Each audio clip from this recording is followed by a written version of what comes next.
एक समय था जब लोगों को श्लोक वेद पाठ हमेशा याद रहते थे। उन्हें हर एक चीज जो भी वो पढ़ लिया करते थे उन्हें कंठस्थ हो जाया करते थे। आपको जान के हैरानी होगी कि हमारे वेद केवल अभी 2500 साल पहले ही लिखे गए हैं, जबकि उन्हें कई सालों से याद रखा गया था। और एक आज का समय है, लोग कम उम्र में ही चीजें भूल जाया करते हैं। कौन सी चीज कहाँ रखी है उन्हें ये तक याद नहीं रहता है। पढ़ाई करते समय कोई भी चैप्टर याद करते हैं, सुबह भूल जाते हैं। आप खुद अंदाजा लगा सकते हो आज के समय में हमारी मेमोरी पावर कितनी कमजोर हो गई है। आज के समय में हमें पावरफुल मेमोरी की जरूरत है, क्योंकि यूपीएससी, नीट, आईटी, जेई जैसे कठिन एग्जाम आप तोता बनकर निकाल नहीं सकते हो। ऐसे बड़े एग्जाम निकालना हो, अपने दिमाग को शार्प करना होगा, गुरुकुल की प्राचीन पद्धति को अपनाना होगा। इस वीडियो में ऐसे प्राचीन तरीके बताऊंगा जिनका उपयोग करके आप अपनी मेमोरी पावर को इंक्रीज करके यहाँ से यहाँ ले जा सकते हो। मैं वादा करता हूँ वीडियो के अंत तक आप बहुत कुछ सीख कर जाओगे। अब अपना 100% फोकस यहाँ लेकर आ जाओ। चलते हैं वीडियो पर। पहली वैदिक टेक्निक है अवधान। अवधान का सरल अर्थ है कंसंट्रेशन। पहले के समय में शिष्यों को एक ही समय पर कई काम दिए जाते थे और वो उन्हें सफलतापूर्वक करते भी थे। इस वजह से उनके ब्रेन का हर एक हिस्सा विकसित होता था। इसी वजह से वो वेदों को हजारों सालों तक याद किए रहते थे। लेकिन आज के समय प्रचलन है फोकस ऑन वन थिंग। अच्छी बात है, आपका एक मेन गोल होता है, आप उसे रखिए, लेकिन उसके अलावा आप और भी चीजें ट्राई कर सकते हैं। जैसे कि आप हफ्ते में 2 से 3 बार चेस खेल सकते हैं, कराटे सीख सकते हैं, कोई नया स्पोर्ट ज्वाइन कर सकते हैं, या कोई नई स्किल सीख सकते हैं, या फिर कोई नई लैंग्वेज सीख सकते हो। ऐसे बहुत से ऐप आ गए हैं आज के समय में। ये सब करने से आपके ब्रेन का बैक पार्ट एक्टिवेट हो जाता है। आपके ब्रेन के हर हिस्से काम करते हैं और जो अलग अलग टास्क करने से आपके ब्रेन के हर हिस्से विकसित होते हैं और इन सब से आपकी मेमोरी भी इंक्रीज होती है और आपका फोकस स्पैन बढ़ता है। आप देर तक फोकस कर पाते हो। ये सब चीजें मिलके आप जो आपका मेन गोल होता है वहाँ पर आपको फायदा पहुँचाती हैं। तो अपना मेन गोल बनाइए, लेकिन उसके साथ साथ आप नई चीजें भी ट्राई करते रहिए, वरना आपकी लाइफ बोरिंग हो जाएगी और आपके दिमाग का केवल एक हिस्सा विकसित होगा। दूसरी टेक्निक है पोजीशन एंड जेस्चर। पहले के समय में जब पढ़ते थे तो जमीन पर बैठकर रीढ़ की हड्डी सीधी करके बैठते थे। जब हमारी बैकबोन सीधी होती है तो हमारा दिमाग फुल एक्टिव रहता है। हमारी स्पाइन का दिमाग पर बहुत ज्यादा असर पड़ता है। आज के समय में हम सीधे तो बिल्कुल भी नहीं बैठते हैं, बल्कि कभी कभी लेट कर पढ़ते हैं, झुक कर पढ़ते हैं। मतलब अपनी स्पाइन को हम सीधी आज के समय में 24 आवर्स कभी नहीं रखते हैं। मैं ये नहीं कह रहा कि आप जमीन पर बैठकर पढ़ो, लेकिन कुर्सी मेज पर बैठो तो स्पाइन सीधी करके बैठो। दोनों पैरों को जमीन से टच करके रखो। एक के ऊपर एक रखोगे तो स्पाइन पर जोर पड़ेगा।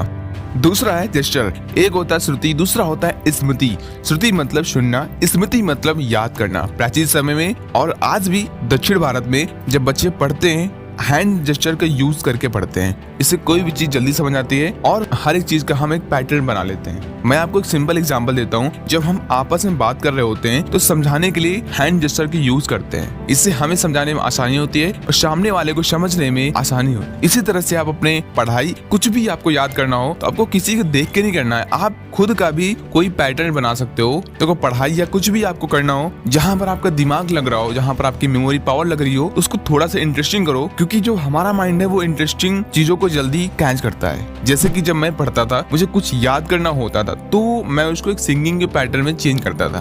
कुछ लोग बोल बोल के पढ़ते हैं, तो सबका एक तरीका होता है, आप अपना तरीका बना सकते हो। तीसरी टेक्निक है योग नमस्कार। योग से केवल आप हेल्दी नहीं रहते हो, बल्कि आपकी स्पाइन मजबूत होती है। जैसा कि मैंने पहले भी बताया था, स्पाइन से आपके ब्रेन पर असर पड़ता है। योग में सूर्य नमस्कार से आपके शरीर में हर एक हिस्से पर जोर पड़ता है, जिससे शरीर मजबूत होता है, आप हेल्दी रहते हो और स्वस्थ शरीर में ही तेज दिमाग का वास होता है। प्राचीन समय में गुरुकुल में छात्र सुबह की शुरुआत योग से ही किया करते थे। तो आप अपने लाइफ में, अपने शेड्यूल में योग को लाइए। सुबह की शुरुआत योग से करिए। फोर्थ है वैदिक रूटीन। पहले का रूटीन कुछ ऐसा था, ब्रह्म मुहूर्त में उठना, ब्रह्म मुहूर्त में ध्यान करना, क्योंकि इस समय ध्यान करने से आपको इसका 100% फायदा मिलता है। फिर योगासन करके स्नान करना, पूजा पाठ करके 7 बजे तक अपने काम पर लग जाना। आज के समय में हम 7 बजे सोकर भी नहीं उठ पाते हैं। देखो, मंत्र, टेक्निक, मेथड्स के अलावा दिनचर्या के हमारे ब्रेन फंक्शन पर बहुत असर पड़ता है। ब्रह्म मुहूर्त में जल्दी उठने के लिए जल्दी सोना पड़ेगा। 12 बजे सोकर ब्रह्म मुहूर्त में आप नहीं उठ सकते हो। फिफ्थ है ध्यान। ध्यान प्राचीन काल से चला रहा है। ध्यान बहुत ही पावरफुल योग है। पहले के समय में लोग कई घंटों तक ध्यान में बैठे रहते थे, आज 5 से 10 मिनट नहीं कर पाते हैं। करते भी हैं तो उनके दिमाग में कई तरह के विचार आ जाते हैं, तो जैसे वो ध्यान नहीं कर पाते हैं, वो अपने मन को कंट्रोल नहीं कर पाते हैं। लेकिन आपको निराश होने की जरूरत नहीं है। गीता में अर्जुन ने भी श्री कृष्ण ने पूछा था कि जब हम ध्यान करने बैठते हैं तो हमारा मन बाहर की ओर जाता है, वो बहुत सारे विचार लाता है, हम कैसे ध्यान करेंगे। तो श्री कृष्ण ने इस पे कहा था कि ये संभव है प्रैक्टिस से। 365 दिन आप लगातार करते रहिए, एक समय ऐसा आएगा कि आप घंटों बैठे रहेंगे, आपके दिमाग में कोई विचार नहीं आएंगे, आप फुल अपने मन को कंट्रोल कर सकते हो। अंत में ऐसी चीज बता रहा हूँ जो आपको नहीं करना है। अभी तक मैंने बताया है आप क्या क्या करना है, लेकिन ये चीज आपको नहीं करना है। ये चीज आपके दिमाग को खा रही है, आपकी मेमोरी पावर कमजोर हो रही है, ये आपके नस नस में बस गई है, आपको पूरी तरह ये खोखला कर रही है। इसे कहते हैं पॉर्न एडिक्शन।